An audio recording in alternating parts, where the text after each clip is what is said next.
É claro que na Idade Média as coisas eram bem diferentes. A cultura, as roupas, o jeito de falar e inclusive os tratamentos médicos que não chegam nem perto do que a gente tem hoje.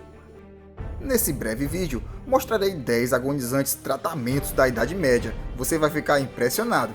Meu nome é Luciano Campos e esse é mais um vídeo do canal Curiosidade Aleatória. Então deixe seu like, compartilha, se inscreve e como sempre, relaxa na cadeira, na rede, na cama, no sofá, aonde você estiver e vem aprender mais essa curiosidade comigo. Cirurgia cruel, suja, terrivelmente dolorosa.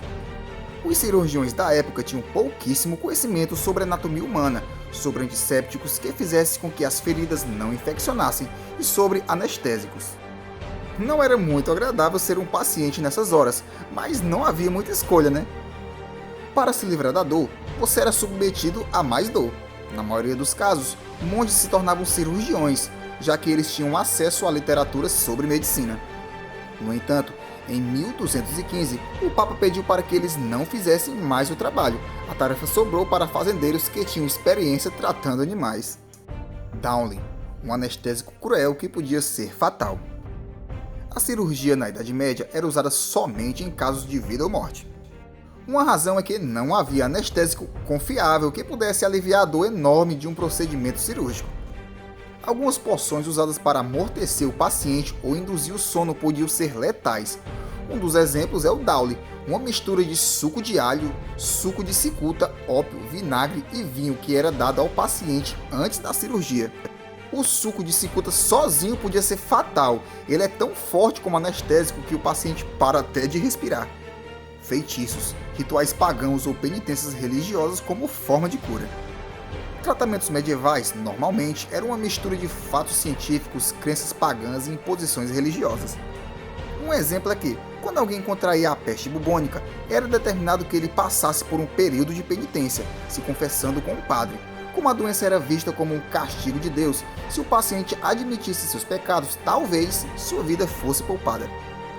Cirurgia de catarata, dolorido e raramente salvava o olho do paciente. Se liga nessa. Uma operação de catarata incluía a inserção de uma faca ou de uma agulha pela córnea, forçando as lentes do olho até o fundo do órgão. Posteriormente, uma seringa era usada para extrair por sucção a catarata. Bexiga bloqueada, um catéter de metal inserido diretamente na bexiga. O bloqueio da bexiga, devido a sífilis ou outras doenças venéreas, era comum na época, já que não havia antibiótico. O catéter urinário, um tubo de metal inserido através da uretra até a bexiga, começou a ser usado em meados de 1300.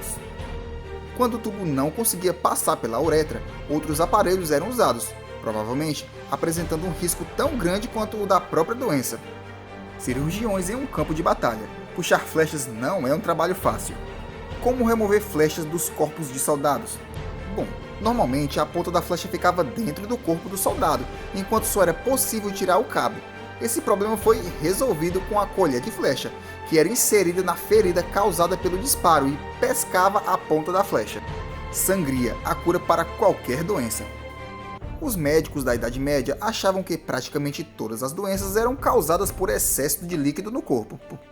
Então, a solução era tirar sangue dos pacientes. Havia dois métodos principais. O primeiro usava sanguessugas para tirar o sangue. O bicho era colocado sobre o local e sugava uma boa quantidade do líquido. O outro era um tradicional corte na veia, normalmente no braço. Parto. Mulheres quando grávidas eram preparadas para a própria morte. Dar à luz na Idade Média era tão mortal que a igreja pedia para que as grávidas se preparassem para morrer. E teve uma época em que as parteiras mais experientes foram perseguidas como bruxas, já que usavam métodos para aliviar a dor de suas pacientes. Quando um bebê estava morto no útero, uma faca era usada para que ele fosse desmembrado ainda na barriga da mãe, para facilitar a retirada do feto. Clysters, um método medieval usado para injetar remédios pelo ânus. O Clysters era uma versão medieval do supositório, um aparelho que injetava fluidos no corpo através do ânus. Era um cano ligado a um recipiente. O cano ia lá, enquanto no recipiente estava o remédio. Hemorroidas, a agonia anal tratada com ferro quente. Você não está enganado. O tratamento para hemorroidas era queimá-las com ferro quente. Há até uma história sobre um monge que, sofrendo com suas hemorroidas, enquanto trabalhava no jardim, sentou-se em uma pedra que, milagrosamente, o curou do problema. A pedra existe até hoje, com a marca das hemorroidas do monge, e é visitada por muitos que esperam curar o seu problema até hoje. É isso aí, galera, vou ficando por aqui, espero que tenham gostado do vídeo, deixa o like, compartilha, se inscreve no canal e até o próximo encontro. Até mais!